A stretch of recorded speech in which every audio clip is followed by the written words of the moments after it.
Aloha kako, which means hello all. We're back. I'm going to teach you a new hula move called the ka'o.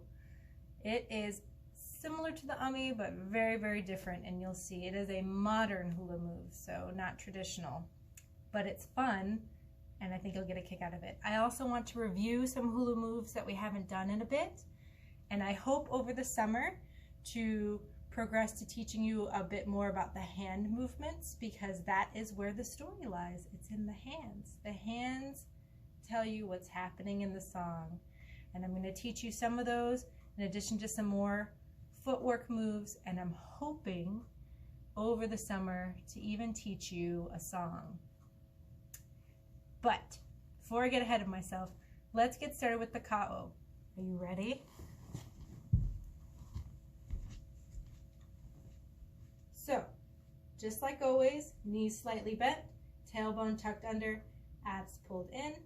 You want that nice little bend, not leaning forward. Feet, hips distance apart.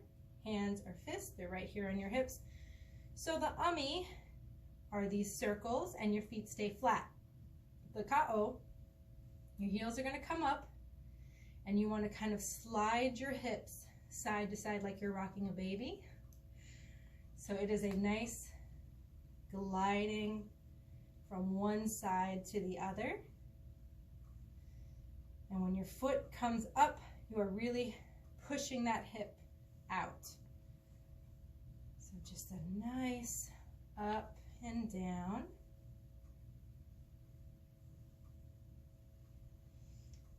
It's trickier than it looks because you're trying not to come up and down with your whole body. Just your feet and your hips are moving. So it is not, it's not up, down, up. It is not this. Your thighs are really absorbing that level change so that your hips can move. The best I've heard is imagine you're standing in water and you've got cups on your hip and you're trying to scoop the water with your hips. Just keep practicing. It'll come eventually. There is an advanced move which has you come up onto the balls of your feet. I'll show you it. You don't have to do it. Keep practicing this one. That's perfectly wonderful. But if you want to try the advanced move, it is up, up, down, down, up, up, down, down. Again, don't have to do it. Just work on this. Trickier than it seems. And for a review, we're going to do the kaholo. That's the vamp. Very first one we learned, 4 count. Back into your bent knees, tailbone, abs. This. 1, 2, 3, tap. 1, 2, 3, tap. The more you bend, the more your hips can move, supposedly.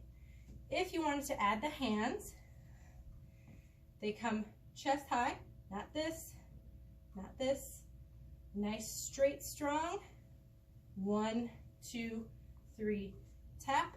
1, 2, 3, tap. You want to keep your eyes on your hands. Your hands always point you in the direction that you're going, so they're guiding you, and your eyes are following your hands because your hands are what tell the story. 1, 2, 3, tap. 1, 2, 3, tap.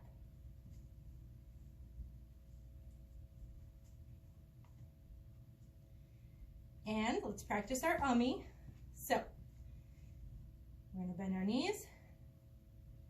Nice ovals with the hip. When you tend to kind of push your hip out more towards your left, that's called umi akau. And umi hema is when you reverse directions, start pushing your hip more towards your right. Last but not least, the hela. Foot out at an angle. Do not do this. Foot out, in, out, in, out, in. Remember to keep your knees bent. We're not doing this. It is not an up down. There is no bouncing. No bouncing in hula. Just out. There we go. And I'm going to bring my heels up close so you can see what I do for the ka'u. So when one heel comes up, the other one's down, but as soon as it comes down, the other one needs to come up. I feel like it's more balanced than anything else. So you're going to come up. Make sure your hips are sliding.